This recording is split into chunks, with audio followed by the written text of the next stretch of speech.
Yeah, that's right. I know your ass. And I don't give a fuck. I'm gonna keep cooking the way I want. Said you wanted to cook, didn't you? Cook that nigga!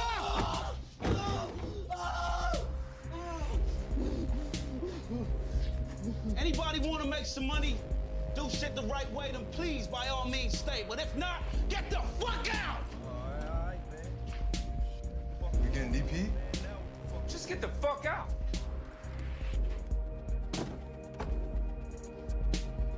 You motherfuckers. All right. Now what? Ever cooked before? You serious?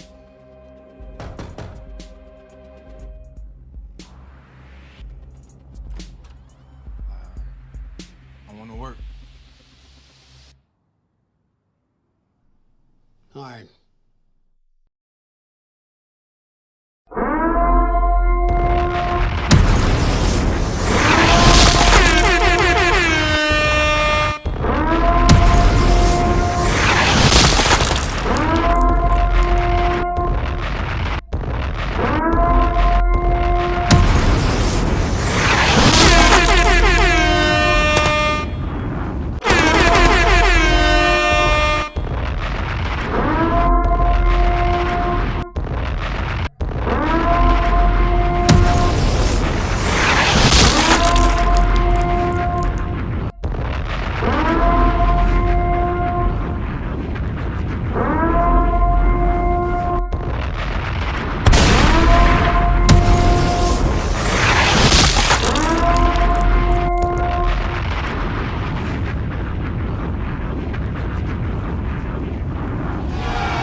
Yo, it's your boy Lil Peso from Memphis, Tennessee. Go tap in with my people. Let's Yap About It podcast. It's a problem case. So I need to see everyone who has pre-saved the project. That should be everyone in here. Hold your phone up so I know you.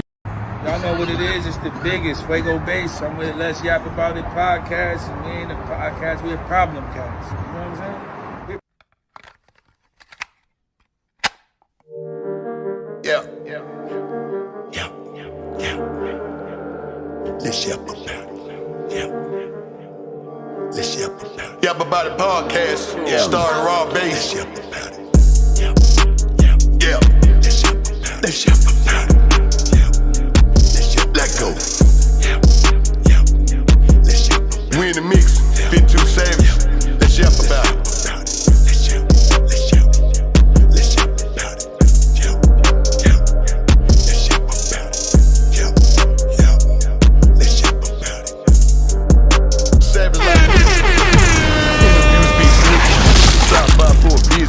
Content was so living, had to pray for all of my children. Now the whole world be listening. Talk to niggas from prison, spoke how they was living, how the COs be tripping.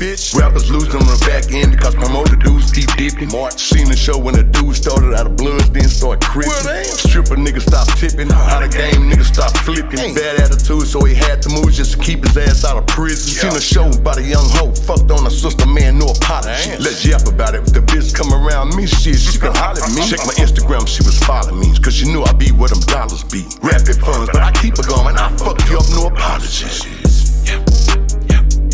Let's yap about it. Let's yap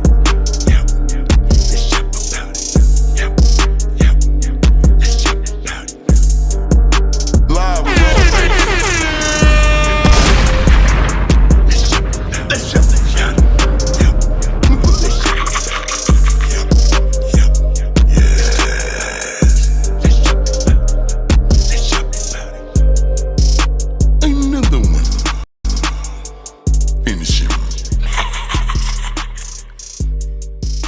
Bit too savage like music.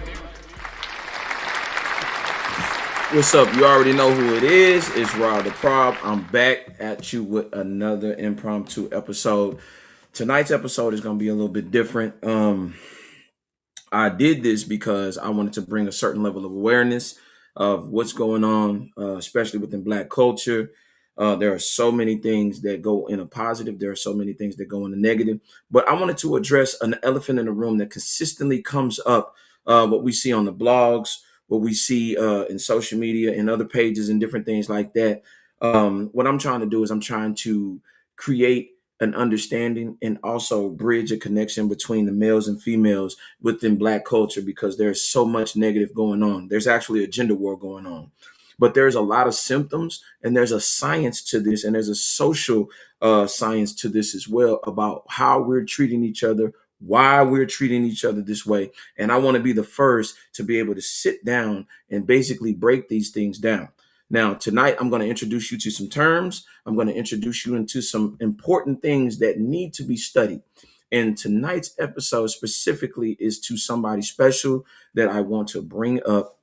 But I want to do this intro so y'all can understand where we're coming from. Welcome to the Let's Yap About It podcast. We are changing the world one conversation at a time. I'm Robert Higgins, your host for tonight's broadcast. Please subscribe, share, and hit the like button to let us know. We appreciate you for tuning in. The conversations that we have are concrete and tough, but nonetheless, we want to spark the brain, entertain, and most of all, explain in detail about what we yapping about for real. Ladies, gentlemen, if you can do me a favor today, listen to me. If you can, hit that like, subscribe button, share if you care. We want to make this YouTube channel one of the best in the media today. And I do take journalistic integrity very, very personal, and it's near and dear to me, man. But I thank y'all for joining me tonight. But without further ado, the person that I'm about to bring up is somebody that has went through a lot, emotionally, physically, spiritually. I'm going to say that again. The person that I'm about to bring up has been through a lot. And what I want to do is I want to have a conversation. Men, women, please bring your pens and pads so that we can actually have this in our memory banks, as we can have that as a reference so that we can actually build and we can progress, not just sit here and just be in a standstill, but actually make progress amongst us, men and women within our culture. Now, I want to lay out the foundation. When you see somebody and you think that a person that has so much strength and resilience, you tend to look at them, you know what I'm saying, from a standpoint like this, you know what I'm saying? And when you see this, and I want you to see this because this person went through this, you can go from this easily to this. And I want us to go into it. So without further ado, I want to introduce Cassie, who's been an instrument to me revamping my mindset and revamping my spirit. And I definitely want to take the time to introduce her. Cassie, welcome. You know what I'm saying? You're always welcome. You know what I'm saying? I got to give you that formal intro. Thank you for having me. Absolutely, absolutely. I really wanted to have this conversation because it needed to be had. And I want to say this. Thank you from the bottom of my heart for being here. Your willingness to speak about this and to be vulnerable is an incredible, courageous act. See, we're not here to sensationalize your pain. We want to honor your story and hopefully shed some light on the reality that millions of people face in silence. We're here to listen. This is nothing but compassion and without judgment. So if you're ready, maybe we can start from the beginning. Before the pain and the fear, what was it like when you first met him? He was very charming, very fun. We would bump into each other places, and we would always have a ball with each other before we even started to date, you know? So there was like a build up, you know? I would see him somewhere, he would try to talk to me. I would ignore him, or I wouldn't take his number, and he'd be like, "Don't worry, I'm gonna get you one day." And it kind of just went from there. He's very, I want to say he's very handsome, very fly, very well versed, take care of himself, very flashy though, drives a, expensive car, and, he just likes the fast life in a sense, But I really didn't know too much about him, just based off of I based it off of what I knew when I interacted with him. I wasn't, I didn't know people that knew him, or anybody to question, this guy. Is just, I'm basing it off of everything that I'm interacting with him. So at first I could say he was just very charming. That's the best way I could describe it. Very charming, very easy to get along with, very easy to just like fall for, Absolutely. And I want to introduce a term that maybe people aren't familiar with. And people that are not necessarily sociopaths, but they have sociopathic tendencies, is this term here, superficial charm, right? Being highly charismatic, smooth talking, skilled at making positive first impressions. And then what that is the perfect blend to basically draw you in as far as being able to take advantage of your altruism. Now Yeah. I want to say this. When it started in the beginning, I want to ask this. He made you feel like you were basically the only person in the room at first and things like that. Walk us through what he did as far as to draw you in and to suck you in. He would randomly call me and be like, "Come on, let's go." I'm gonna drive 2 hours out of town just to go eat, and bring me flowers. And he would get in the car and sing old school like R&B, old Luther Vandross and stuff to me, and just very romantic. Very very charming. So it was more like a fairy tale. Very much like a fairy tale. Call me and be like, "Go to the airport. I booked you a flight. Come to San Francisco. Come, here. Come to where I'm at." Now, at that time when y'all were getting together to know each other and just to basically interact with each other, um, I believe that he moved very calculated. You know what I'm saying? Very calculated in everything because he had access to resources, access to connections to different people to put you up under his wing. And then, by like I say, sometimes our ears and eyes can be the focal point of what we think is good for us. Now, I want to ask you a question. When he was taking you out on these trips, what was the experience like? What was he laying out for you?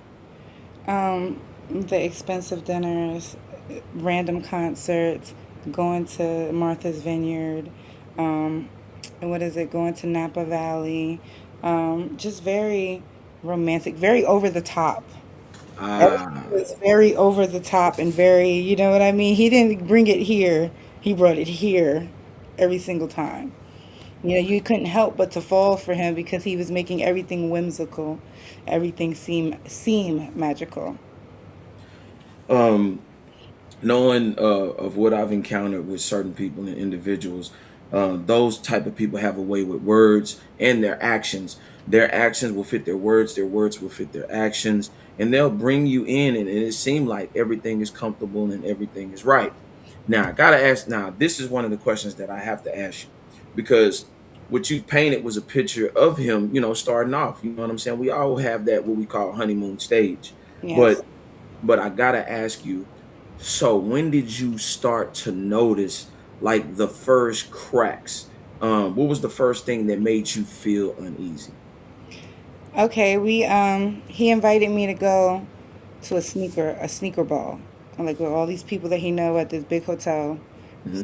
He had broke his foot and he called me to drive him around the whole day. So I'm running here, driving him here, picking his son up. Just first time ever meeting his son. Like my son got to go to football practice. Take his son to football practice. I mean, he had me chauffeuring him the whole day. We get dressed. We go to the sneaker ball. Everything is good. All his family is there, like his sisters and cousins and stuff. And I'm like, oh wow, like he's taking me to a family event. But my phone is about to die because he had me running around for him all day. And I'm like, well, my phone can't die because I'm not going to be able to check on my kids. So I excused myself and I said, listen, I'm going to go to the car for a little bit, charge my phone. I'll be back inside. So I go to the car for about 15 minutes. Come back inside, go to walk back inside, and he comes out the building screaming at the top of his lungs, "Oh, you're a sneaky bee. You're sneaky. What the hell was you doing? Did you try to drive off with my car?" And I'm like, huh? I went to the car to charge my phone. What are you talking about? And then when I look to my right, it's a female driving in the parking lot real slow. He said, "You can leave. I got somebody else to be my date." And he kicks me out the ball and had another date come pull up on him. That was the first big red flag. And then I blocked him. And now he's chasing me, looking for me. "Oh, I'm so sorry. I was drinking. I didn't mean to do that. Uh, I don't know why it wasn't even like that. Can I, forgive me?" And I'm like, no, no. 2, 3 weeks later, he messages me. He's like, "Here, let me take you on a trip. Can I make this up to you?" And I fell for it. And I went on the trip. And I want to walk you through this because there are a lot of individuals who blow up like that. That right there is a first red flag. You know what I'm saying? I have homegirls that have went through the same process, you know, and they have kids and different things like that in the process of it. But those are one of the red flags that I try to teach my friends about, because there's nothing that big that you can't understand and have with communication first. You know what I'm saying? Me as a man, in 2026 reality, things can look crazy and they can sometimes be real, but that doesn't give me the right to basically cast that on you as a person. And what he did was he went straight out of control. He went from 0 to 160. And one of those red flags, especially when a man blows up like that, I mean, for him to do that, and I'm pretty sure, was there people around or anything that when that happened? And I was crying because I was confused. I was like, what are you talking about? I don't know. And him and the girl, they were laughing at me. She was like, oh, look at her. She's crying. Boo hoo. He said, I get bees. I have them pull up on me anytime. You see that? You see that? And she was like, yeah, I'm going to always be around. And I was like, what is happening? And I just got in the Uber and I left. That term that I want to bring, and I want to talk to the men and I want to talk to the females too. That word, grandiosity, possessing an inflated sense of self-worth, entitlement, and superiority over others. See, when he introduced that conversation to you, he was talking about, yo, you know what I'm saying? I got this, I got another person that woo, woo, woo. That's for him to make up for what the insecurities that he has in him as a person. Those are the things and those are the flaws that people make up. When they have a whole bunch of stuff and materialism, you really can't get through the peel. You can't peel through the layers to see who they are as a person. And it takes certain things in certain situations for it to pop off, for you to actually get to see exactly who he is. And he showed you in that moment exactly who he was. And I'm gonna say this, for a lot of women, they'll give a guy a second chance. You know what I'm saying? Because a lot of times we got homegirls, we got homeboys that done some foul stuff. We know people that have been in bad situations, but that does not give you the right to be able to belittle somebody or disrespect somebody publicly. Because if this person cares about you, they're going to show you how much they care about you. Even in the hardest, in the roughest moments, they're still going to have the benefit of the doubt for you. So, you know what I'm saying? So that plays a huge, key, intricate part of you learning who he was as a person. Now, that's a classic sign, you know what I'm saying, that a lot of experts point to: the extreme jealousy and the possessiveness.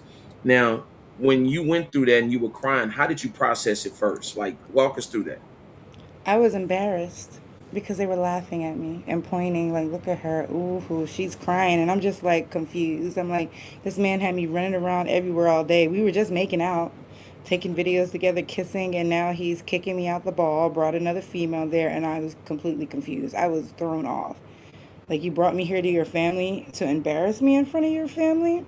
And it just was, and I really was like, I'm going to stay away from him. But like I said, he's very charming. Here he come, apologizing, flowers, offering these big grand gestures for me to kind of let my resolve down, my guard down, and give him another opportunity.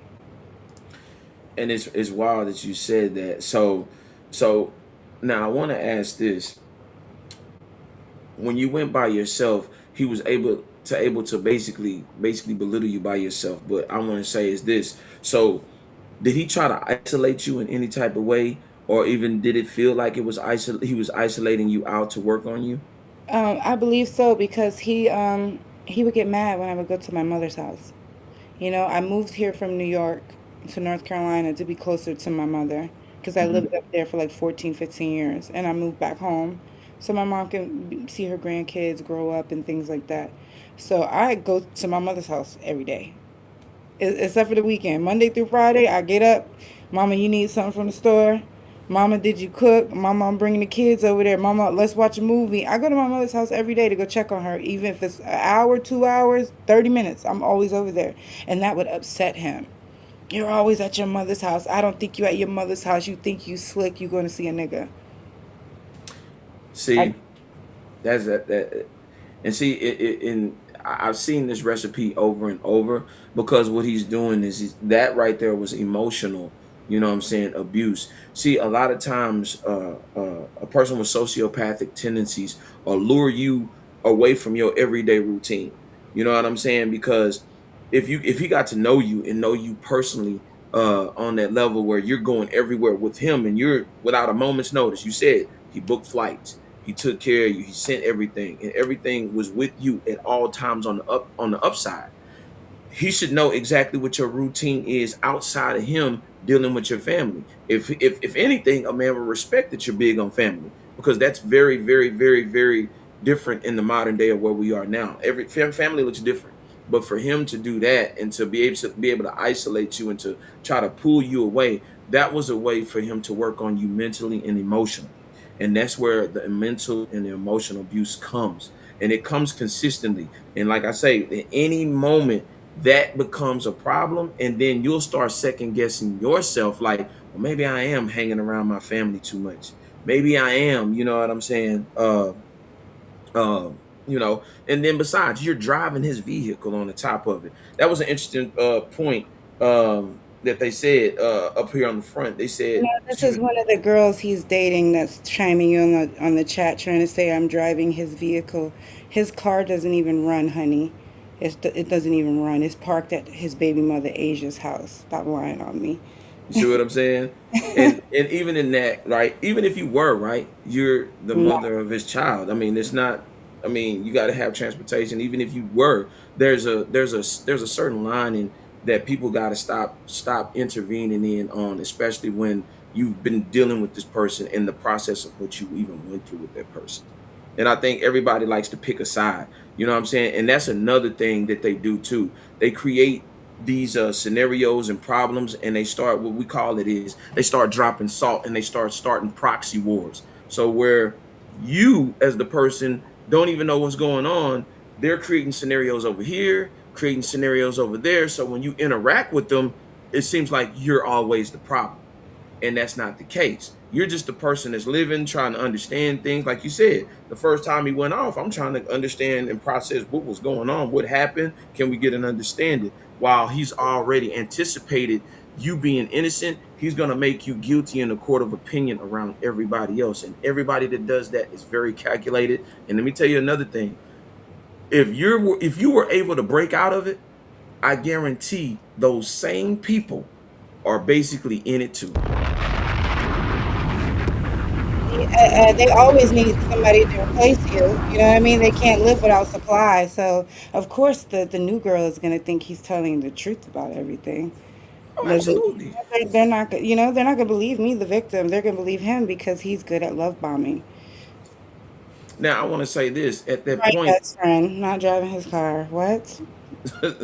Look, let them in the chat be what they're gonna be in the chat. But I gotta ask you this, and this is real. You described like that feeling of when you were being isolated and you were going away from that. Now, did it seem like you were walking on eggshells in that process, especially being around them? Yes, I always felt like I was walking on eggshells because you never know what his mood was going to be. If he was going to be happy or if he was not going to talk to me for the whole day or anything of that nature. You just never know.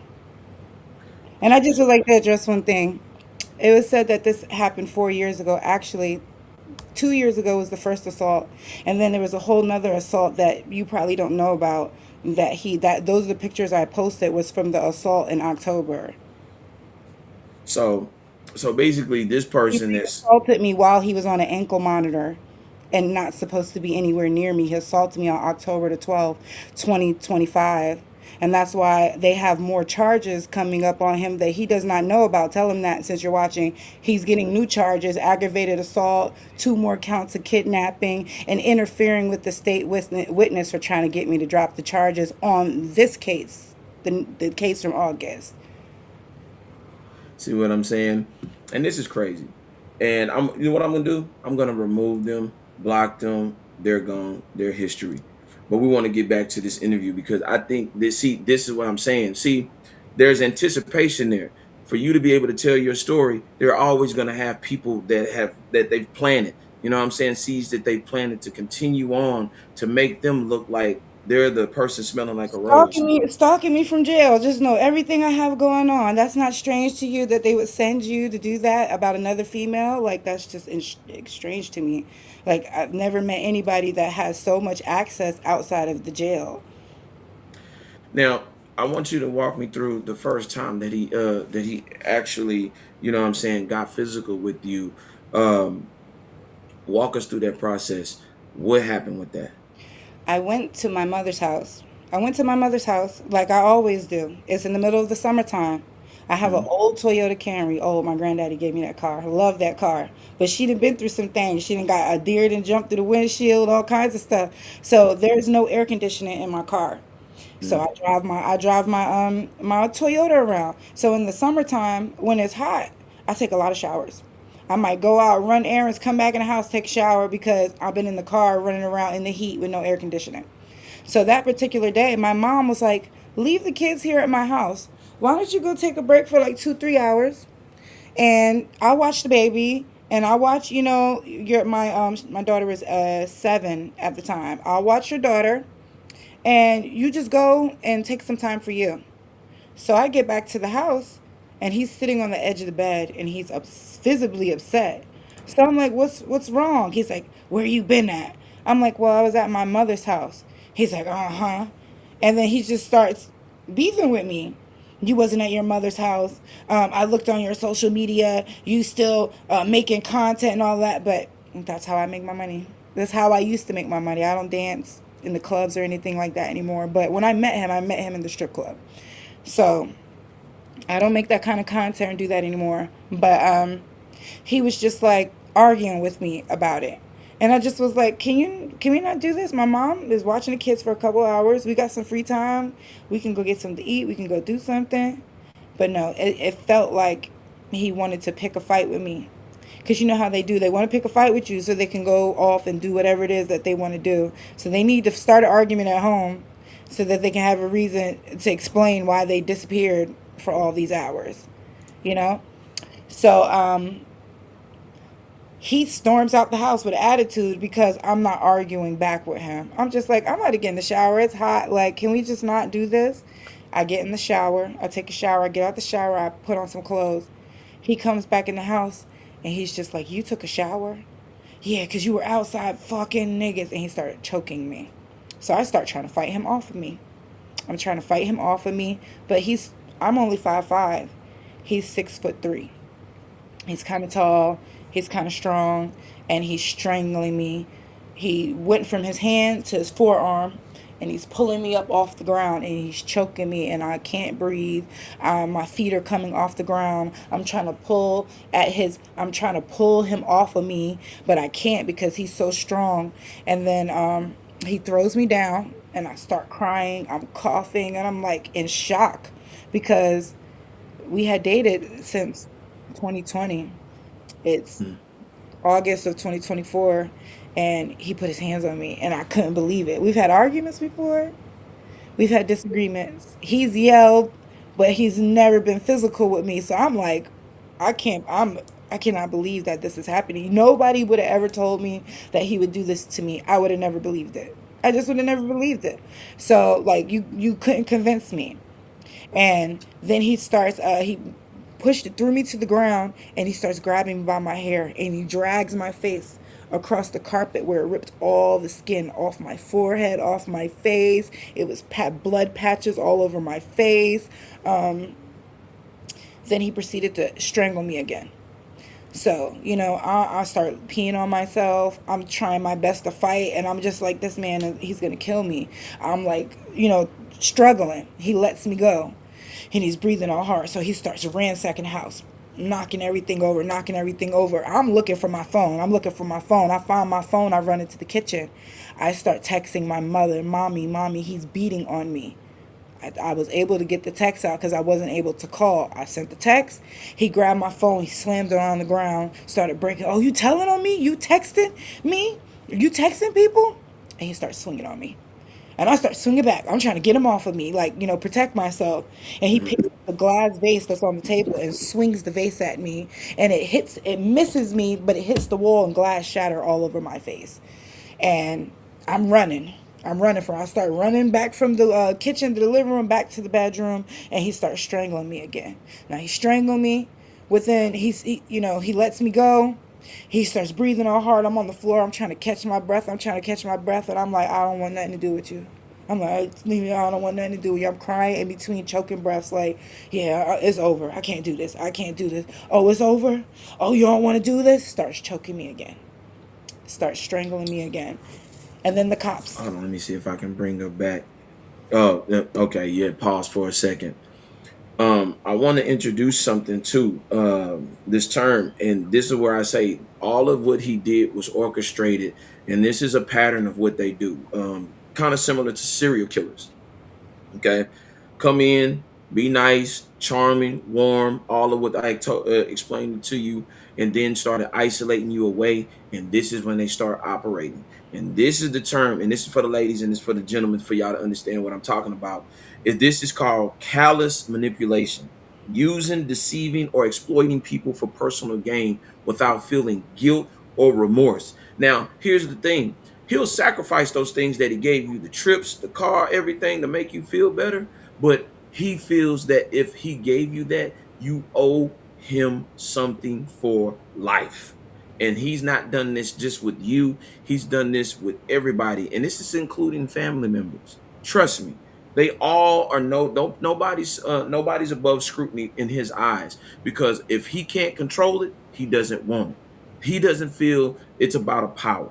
That's exactly what it's about. And when you see individuals like that, and I try to warn my brothers, I try to warn even my brothers, because there are women out here that do these same things. You have to run and have to get away immediately, because the more that you sink into them, you'll start to develop what you call is a mutated form of Stockholm syndrome. And that's where majority of these abusive relationships and toxic relationships come from. Now that was the start of the classic cycle of abuse: the tension, the incident, and then the reconciliation. How did he try to reconcile with you? And be honest. In that moment, he was sitting on the floor. I was like, I gotta find a way to get out this house. So I pacified him. I did what I had to do to survive. I kissed him up, bloody, face blood, bleeding, swollen. Baby, I have to go get the kids. Like, we're gonna be a family. I'm not. He's crying. I don't know why I did this to you. Rocking on the floor, crying. And I'm like, it's okay. I got a lot of demons that I fight. And I'm like, it's okay. But my mom is gonna get worried. I have to go get the kids. I'll just tell her to bring the kids outside. This is 2 hours of me sitting on the floor with him, trying to convince him so I could get out that house. He finally was like, they're going to come outside. I'm like, I texted right now. Look, she said she's going to let the kids outside. So I drive to my mother's house, and when I get there, she sees my face. My sister see my face, and they just start going off. Oh, hell no. Call the cops. My mom calls the cops. They call the ambulance. And then that's when they took me to the hospital, and I found out that my nose was broken. My jaw was broken. I had multiple contusions. I had a concussion. I was bloody. Face was all bloody. Neck was all, I had scratch marks and bruises all over my neck from being choked. Yeah. So he basically tried to victimize his own self of his own demons, knowing that this was what he was capable of from the jump. I say, and the reason why I get in depth about these things is because there are young girls and even older people that have went through this for the very first time. So I tell anybody that is listening to this live broadcast to please be empathetic, please be understanding, because a lot of times these things happen on a whim. Like everything be fine, and then next thing you know, it goes from 0 to 160, and it goes downhill from there. And just him, you just relating to what you just said about him just trying to saying that he's fighting his personal demons. I gotta ask this question. There's a dynamic to this that most people don't understand. Now, most people are going to say is, why didn't you just leave? But you're describing something far more complex. It's often called the trauma bond. So explain to the people and let them understand about why you just didn't leave off the whim. Oh my God. That's a question I get asked a lot. And it's like you said, they make you feel guilty. They make you feel bad. Like you're Like you did something to them, like they're the victim. And you're not. Like, wait, you abused me, but yet somehow you're sitting here making me feel bad for not wanting to do this or tolerate this or leave you. You gonna leave me like everybody else left me. We just had a baby. Our daughter needs to grow up with her father and, just certain things. The baby, I had the baby in April. The first attack happened in August. You know what I mean? So it's like we have this newborn baby, and he pretty much used that, against me. But to protect myself, he didn't know that I pressed charges on him at all. So he was at the house around me. I cooked like everything was normal. Everything was cool because I was like, they're going to arrest him soon and then I'll be able to breathe. But until they do, I have to be safe. Because if he knows that I press charges on him, it could be very dangerous to me. So I played the love game. I act like everything was okay. Yes, I love you. We're going to be fine. And then they arrested him. And he was going off, going crazy. You did this to me. No, you did this to me. And then they put him on an ankle monitor, and he wanted me to call and have the ankle monitor address changed so that he could come back to the house and come back home. But he had been cheating on me with another girl and had put his parole at her house. So when they put him on this ankle monitor, he didn't know that probation was going to violate him and put him on another ankle monitor. So now he has to be at the house at 7 o'clock every day. And he's sitting here trying to explain to me, I can't come home. And I'm like, why can't you come home? Oh, because your house arrest is at another female's house that you've been cheating on me with. Oh, and this is how all his stuff start coming out because of this. Like I start finding out all his little secrets and why he's projecting on me because he cheated on me with this girl that lived down the street. Then he cheated on me with another girl while I was pregnant, and she had twins in September when our baby was born in April. A whole nother female. Like projecting on me because he was doing the dirt. He had all these secrets and it was eating him up. Like he's accusing me of stuff that he was doing, pretty much. And it's crazy because normally with a sociopath, they not necessarily a sociopath, but they have sociopathic tendencies. Let me ask you this: was he a pathological liar? Everything, lie about everything. Just like the young lady in the chat was telling me, he was crying. I was crying to him on Monday. Actually, he was crying. Like, why are you doing this? Why are you about to testify on me?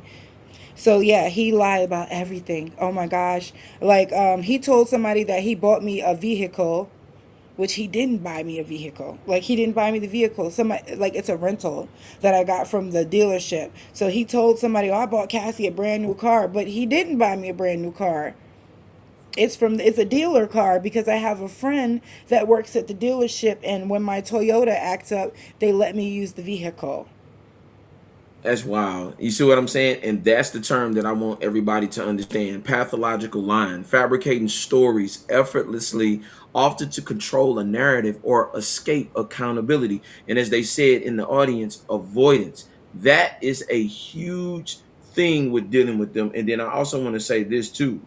When you're dealing with those types, they often have what we call is when they have that moment to where the mask comes off and you get to really see exactly who they are. They'll stop at nothing to protect that image. Whether if they have to cut off several people's heads or have to get rid of some people, they will do so to keep the grand scheme of things in their control. Because like I said, it's about power. And he felt like you were the one that he could, if anybody, I can manipulate this one. And if I have to cut the heads off of everybody else, so be it. But I'm going to still have control and I'm going to have that form of power over you. And this is why right now, he's in a panic because I played him. And what I mean by I played him, I literally made him think everything was okay this whole time he's been locked up because he's been locked up since December. From December to now, I'm cool. He called me, hey. Everything's cool. Everything's fine. The whole time he didn't know I was cooperating with the state. He was trying to get me to drop charges. He was trying to get me to drop charges for him. But I was like, no, I love you. I would never do nothing like that to you. But I did. It was all part of my plan. He never thought that you were capable of escaping his grasp. And that right there played a. See, he's trying to keep it cool, but he can't keep it cool because he doesn't have control. And once they realize that they don't have control, they'll stop at nothing to try to regain that control over you. Because, like I say, sometimes it's a game to them. It's like a cat and mouse game to them. And once they get you back, they always show exactly who they are in the end. You're all there. They never change. I'm audience. I'm telling you this. People that have sociopathic tendencies, they never change. There are people right now that have went to therapy 10 years, 15 years. They are still stuck in the same rut that they are from 10, 15 years ago.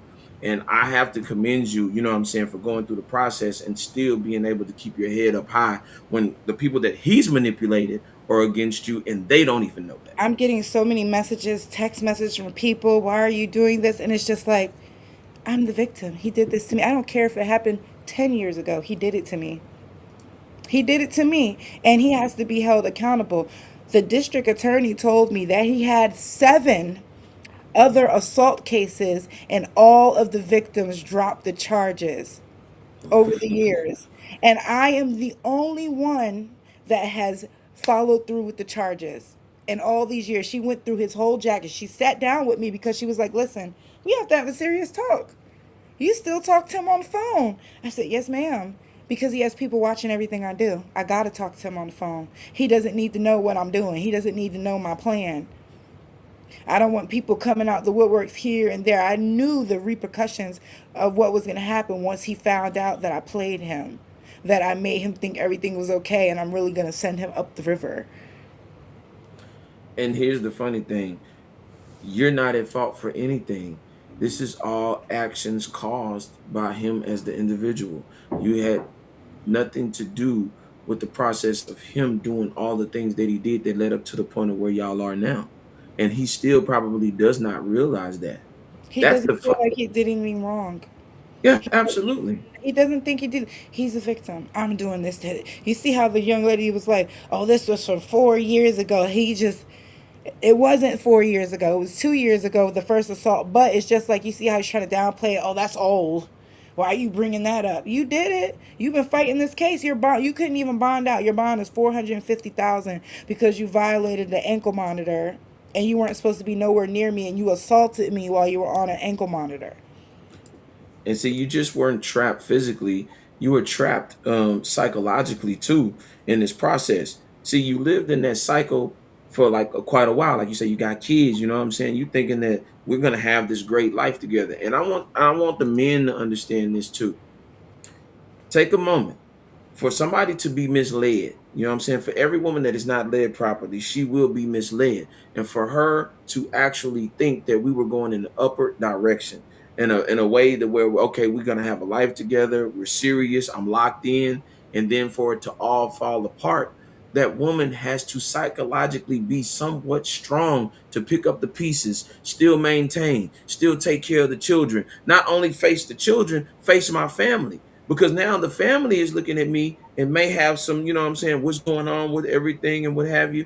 It's a lot to face. And I think a lot of times we have to give each other somewhat of grace to understand these type of walks of life. You know what I'm saying? I think we have to be empathetic to a certain level, because it's not just women that go through this. It's men going through this right now. You know what I'm saying? So it happens on both sides of the spectrum. But I want to say this. You lived in that cycle. It became normal. But what was the moment that finally broke through and made you realize that that was the point of you having to get out? Like, walk us through that moment, because I think a lot of females need to hear this.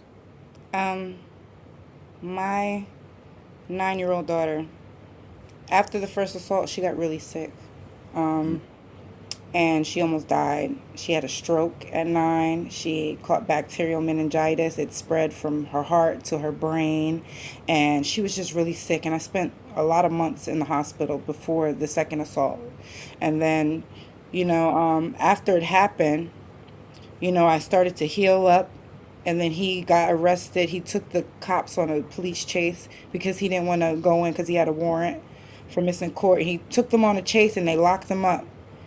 And I remember my daughter, she overheard me on the phone. I was like, Kareem got locked up.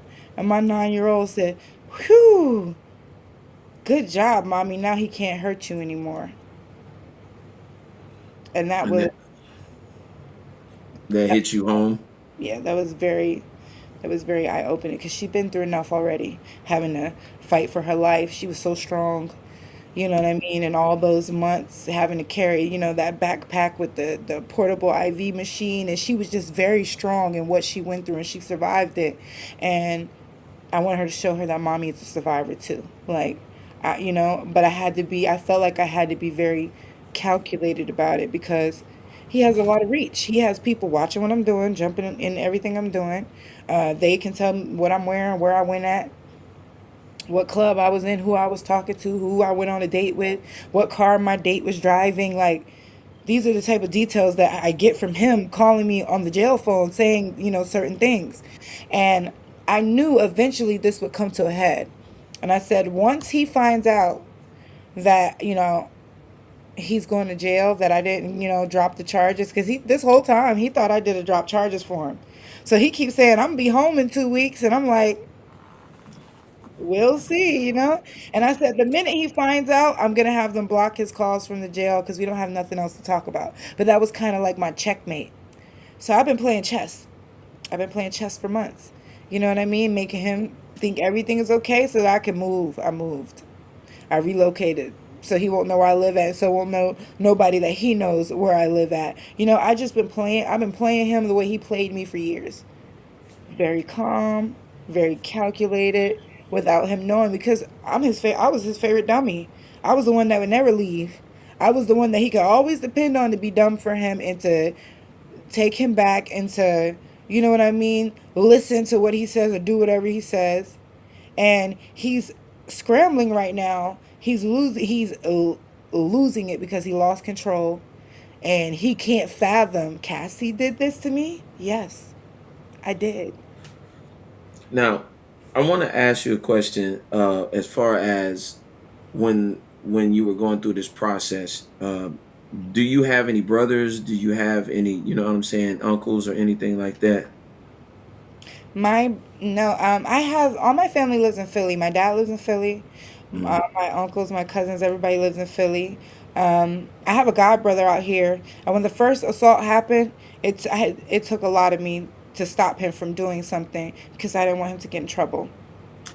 I'm gonna say this. A lot of times sociopaths will pick individuals, not just any random, but a certain individual who seems like in their area or their family is dominated by women, right? So they know that they can do whatever it is, and they know that him being nice looking, him being charming, him saying all the right words, he'll basically be able to infiltrate in and be almost like he's a part of the family to a certain extent.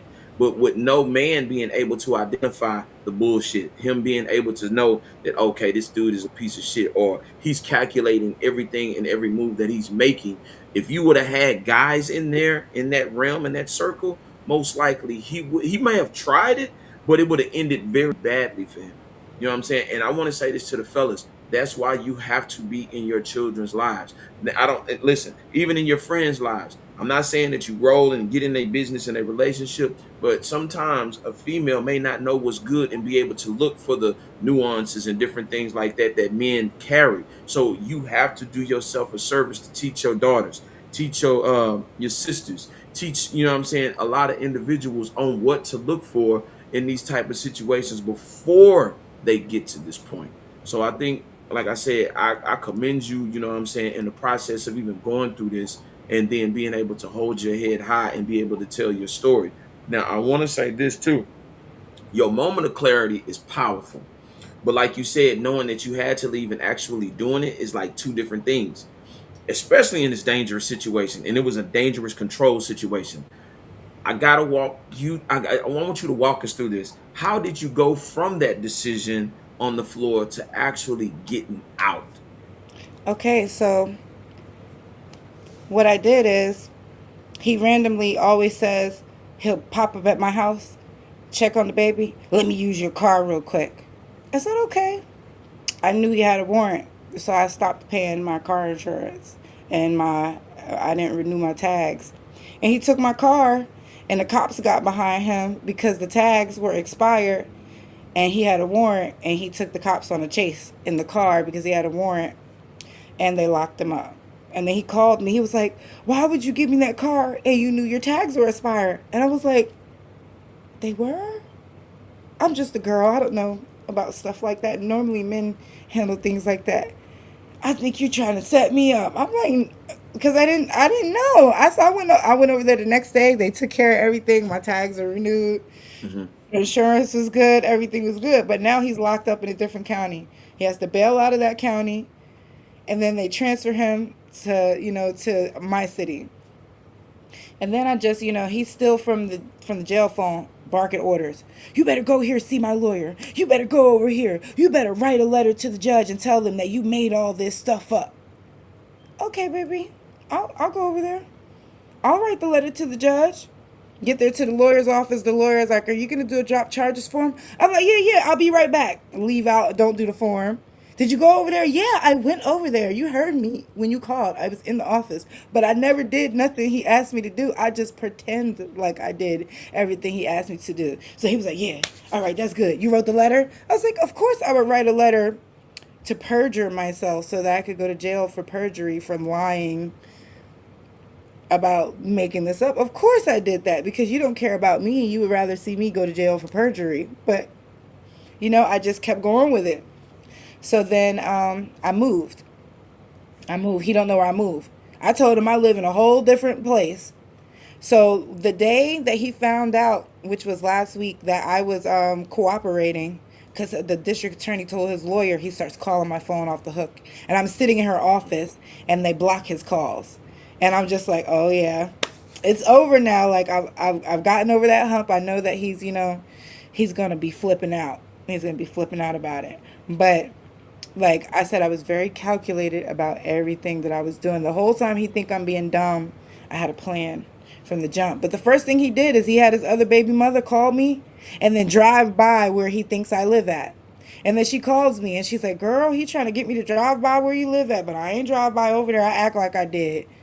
And I was like thinking, I don't think she lives over here. I don't think she lives over here, but he doesn't know that. So that's the first thing he did, was send somebody to look for me. And that's why I'm happy I moved, because I knew what he would do. You know what I mean? He got everybody watching my page. Then he got people writing paragraphs on my Facebook. "Oh, I'm not going to be able to see my children grow up," lying. "Oh, they offered me 10 years. I'm like, "No, the district attorney told me that the max that she's offering you is 36 months. Why are you lying that you're getting 120 months? Like, just take the plea deal."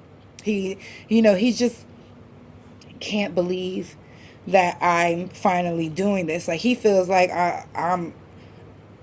he's the victim and I'm doing something to him, and like he didn't do anything to me. But this whole time, like, I met someone new, started going on dates. This is months later. You know what I mean? Mm-hmm. He calls me from the jail. "Oh, you was going on a date with this guy. This is what kind of car he was driving." Then, just like all kind of crazy, all kind of crazy stuff. And then once he realized I started liking someone else, and he's realizing this, he starts to love bomb me for like the last couple weeks. "Oh, I'm in love with you. Oh, we're going to be a family. Tell that nigga that you don't want to be with him and that you want to be with me. Tell him find his own woman, because you my woman. We're going to go here. We're going to go to San Francisco again. Oh, we're going to go on trips. We're going to go to Puerto Rico. We're going to do all these different things." He's love bombing me. He's like, "Do you love me?" "Yeah, I love you." "Are you going to stop talking to dude?" "Yeah, I'm going to stop talking to him," because I knew. I'm like, he going to find out. It's coming. In about a week or two, he going to know, and then he's going to be blocked, and he's going to be shocked because I played him. He thought I loved you. I didn't. Like, got you. So I've been playing him this whole time. The whole way. And then he found out, he was like, because he told his lawyer, no, Cassie, I talk to Cassie every day. She's not cooperating. I think the district attorney lied. But she didn't lie. I lied. So. And see, and here's the thing, goes back to what you said.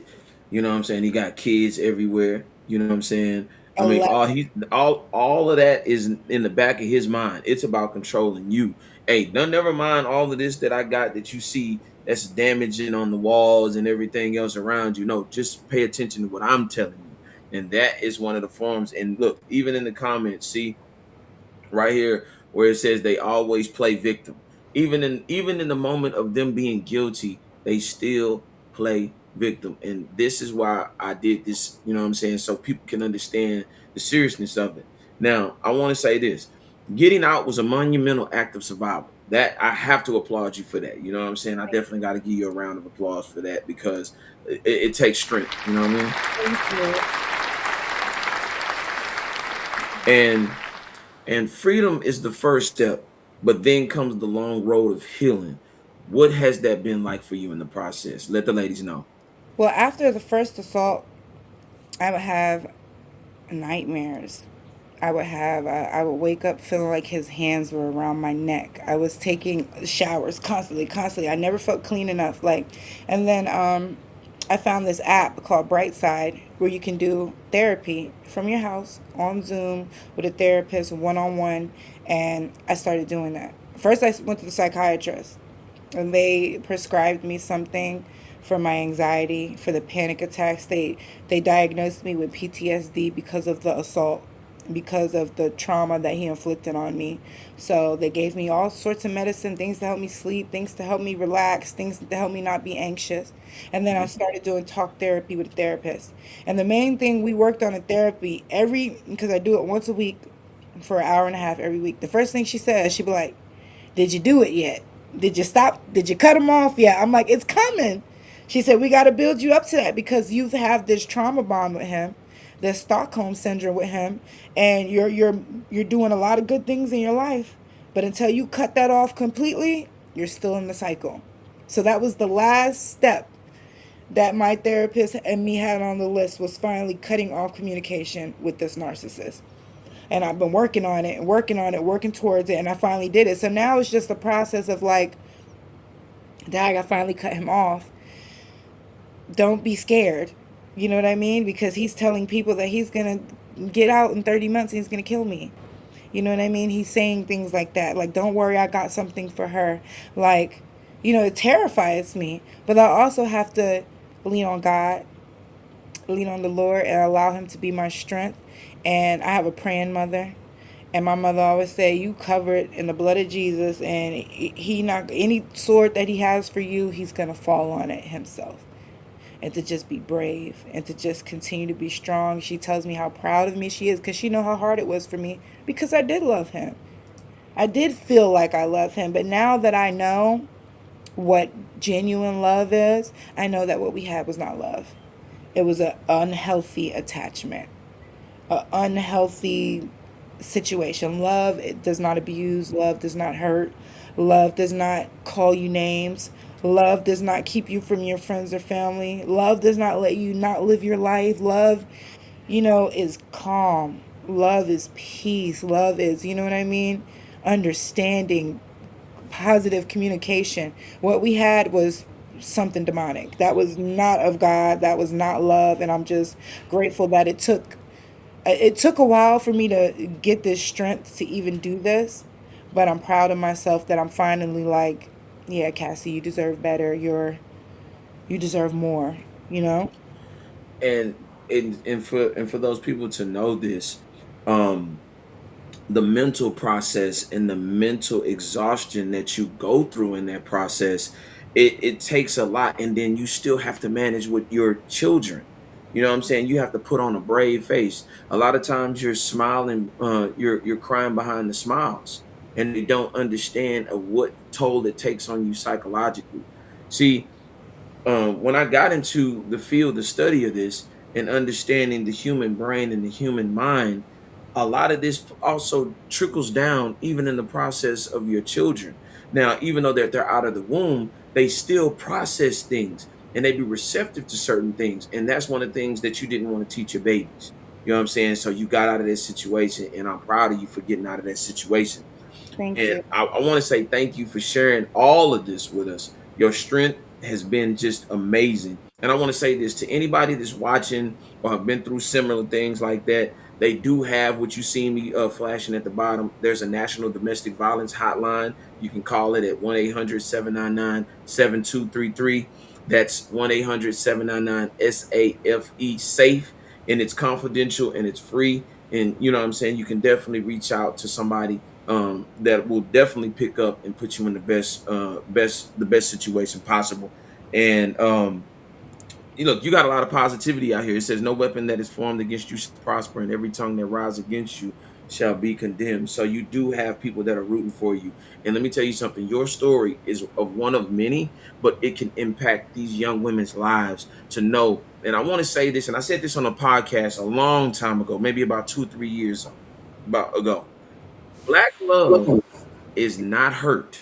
Black love, for you to say that you love somebody, you have to go through physical, mental, emotional traumas and all of this type of stuff to say that we finally made it.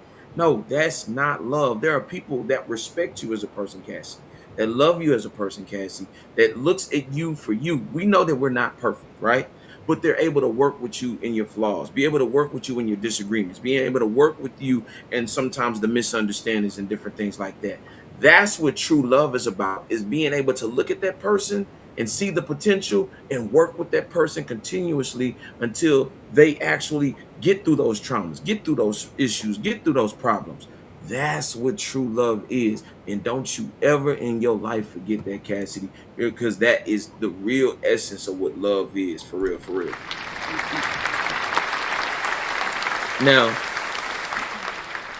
as we close, is there anything that you want to say for the person that might be watching this right now who's in a situation that you were once in? What would you tell them? Run. Run and don't look back. He's not going to change. He's not going to change. I know you think you love this person. You don't owe them anything. You know, you owe everything to yourself. You owe everything to yourself. And if you have children, you owe it to your children to be the best version of you. And you can do it on your own. You don't need them. You don't got no money, somebody will help you. There's centers all over the country in every city that help advocate for women, that help mothers in need, that help domestic violence victims. Be safe. Take care of yourself and put yourself and your children first and keep God in your life. Man, that's a powerful thing to say, man. And like I say, there are so many women that have not been able to step up. But I hope that this is an open conversation that they can look at as a reference, and then you too can refer to them like, look, I've spoke about these things. I've opened up about these things. There are a lot of women that wouldn't even go to an inch of a mic to even speak, especially negative of somebody else, even though they might even be married. You know what I'm saying? Even 3, 4, 5, 6 kids down the line. So this right here is the testimony. And like I say, I'm proud of you, man. And for those that are watching out here, listen, take the time, check on your people, because a lot of times these people will isolate you. These sociopaths will isolate you away from your family and everything. Fellas, check on your sisters, check on your aunties, check on your grandmother, check on your mother, check on all of the people that are in these relationships, because you don't know what be going on behind closed doors. I know everybody says, oh, what goes on in my house stays in my house. But what if it's toxic to hurt somebody or to basically kill somebody or harm somebody? That's not cool. You know what I'm saying? We got to look out for one another. If we're going to call black love, it's about appreciating the care and the kindness of the consideration of us looking out for one another. That's what it's about, man, for real, for real. And they also saying at the bottom, where there's no test, there's no testimony. And you've been battle tested. You move forward and let them know, you know what I'm saying, that it is a rainbow at the end of that, at the end of that, you know what I'm saying? You definitely did your thing, and I gotta applaud you. Thank you. Thank you. And for those, so that they'll know, tell them where they can reach you at, you know what I'm saying, so they can definitely tap in with you, you know what I mean, especially social media.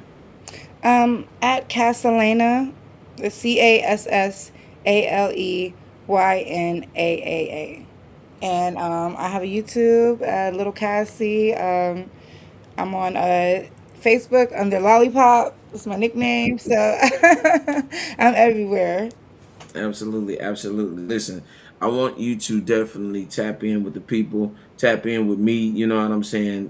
Be a guest anytime that you want to. And like oh, most definitely. And you come in and listen. We're going to listen. You talk, we listen. That's what this is about. And then, like I say, we changing, you know what I'm saying, things one conversation at a time. So I definitely want to invite you back for maybe, you know what I'm saying, part 2, part 3 on your journey You know give what I'm you an saying? update on the trial because he goes to he would take the plea deal, so he go to trial on July the 20th. Okay. Um, I want to thank you again for joining us. I'm finna get ready to wrap everything up, and then, like I say, I'm gonna definitely holler at you behind the scenes. Make sure you straight, make sure you comfortable, and make sure you good. All right. Thank you so much for having me.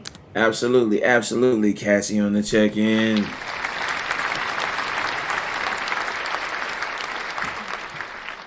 Listen, y'all, man, it has been a pleasure. It has been a vibe. It has been, you know what I'm saying, one of the most, to me, uh, serious interviews that I've done. And I'd like to thank you all for joining tonight's broadcast. And if you came in to, you know what I'm saying, I came across your feed and you stopped to take a peek in, then don't never be afraid to join the conversation and comment down below. Well, we've come to the end, so tell a friend and let the conversation begin. So until the next time, we definitely gonna yap about it. But I want to say this: check on your peoples. I'm gonna say it one last time. Check on your peoples. Make sure that they good. There are a lot of females that don't have protection. There are a lot of females that go in these situations looking for the best outcome. You don't understand that a lot of these females in the process of trying to find love may have came out of hell and they're expecting something to be different. So they latch on to it. And they got individuals and people with sociopathic tendencies that see that and want to take full-fledged advantage of that. Man, be protective of your people. Look out for your people, man, for real. Man, salute to you. You've Pastor Anthony, man. Listen, I appreciate you. You know what I'm saying? Definitely. I'm humbled. You know what I'm saying? And I'm going to always keep an humble spirit about what I do. And basically, like I say, I'm trying to connect us, do a little something different. It is, and let me tell you something. In a black man's and a black woman's pain, there's profit. You know what I'm saying? It's $1 trillion industry. I'm trying to change the narrative of that. We got a gender war going on. And I think if we start understanding each other from our personal walks of life, we could actually get somewhere close to where we can bond with each other with respect, admiration, and understanding and communication to help push the culture forward. You know what I'm saying? That's what we need now more than ever. Because at the end of the day, if everybody's against each other, when are we ever going to be able to come together on anything? So salute to y'all, man, for joining me tonight, man. It's been a pleasure with y'all, man. Y'all tapped in. We definitely got more episodes coming up. And I know that this was kind of impromptu, but I felt like it touched my spirit and it touched my heart to actually want to talk about these things and to get these things out in the open, because there is no other platform talking and trying to create the effectiveness to where we can actually be on one accord. You know what I'm saying? But before we go, I want to send a special shout out to my boy Shorty Rock. I want to send a special shout out to Team Living. I want to send a special shout out to all the people that did rock with me across the board. Asteroid, Josh, you know what I'm saying? All my supporters that have always rocked with me, man. Definitely love y'all, respect y'all, and most of all, you know what I'm saying? Y'all always have a place in my heart. But before we go, I want to introduce you to a song because I want to just basically give y'all a better mood. I got 2 songs I want to introduce you to tonight. One of them, positive song. Add this to your playlist. It's available on live stream. It's by my boy Asteroid. The song is called Saturn. And then the second song that I got is by Lou Alcindor. It's called Still Us Part 3. Put that in your playlist. Listen, if you riding around the city, it's one of the hot songs. Shout out to my boy Lou. Shout out to my boy Asteroid, man. And until the next time, we gonna definitely yap about it. Salute.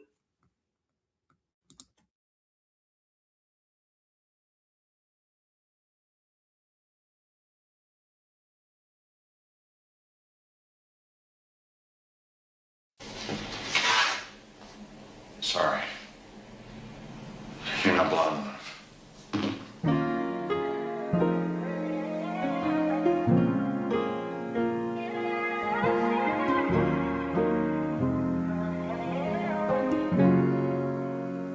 If I could take you to Saturn, I'd introduce you to patterns that they couldn't find. I only need you for the sour, cause I wanna party with you in the San Valentine.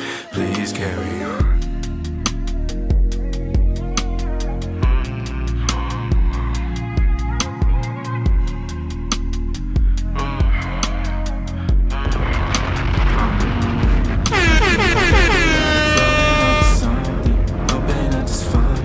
Bodies glisten all over the floor. she hit that replay. Mix on my 40s, body language speaking fluency. Freeze frame, I let it fly if it's a free thing. After this line, I'm hoping you can reach me. Cause coffee beans in the morning is a sweet thing. After this line, I'm hoping it's Saturday. I would introduce you to patterns that they couldn't find. And we do it for the sour. If I wanna party with you in the infinite time, please carry on.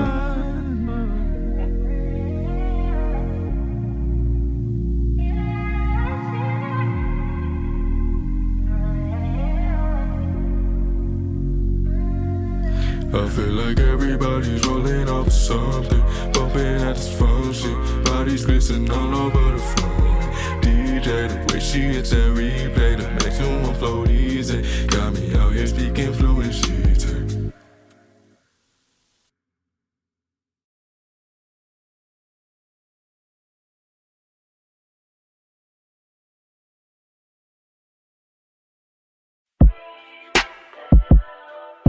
In a world that's social media driven,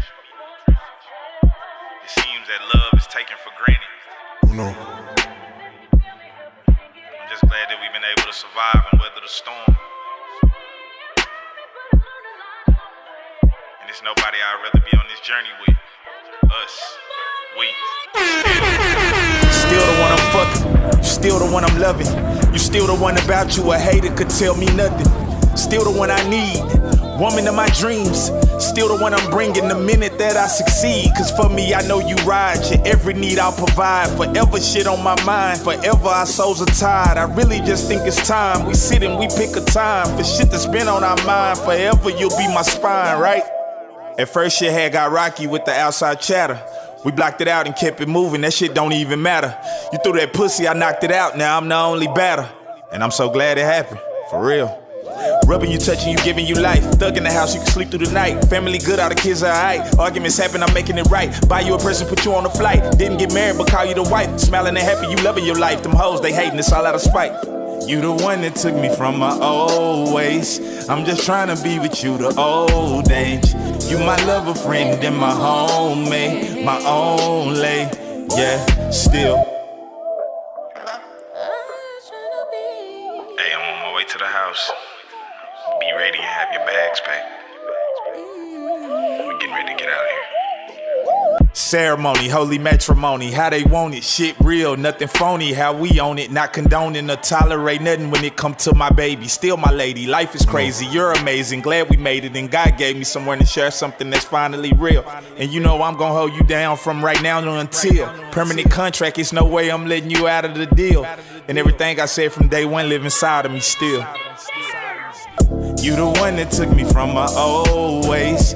I'm just trying to be with you the old age. You my lover friend and my homemade, my only, yeah, still. Yeah.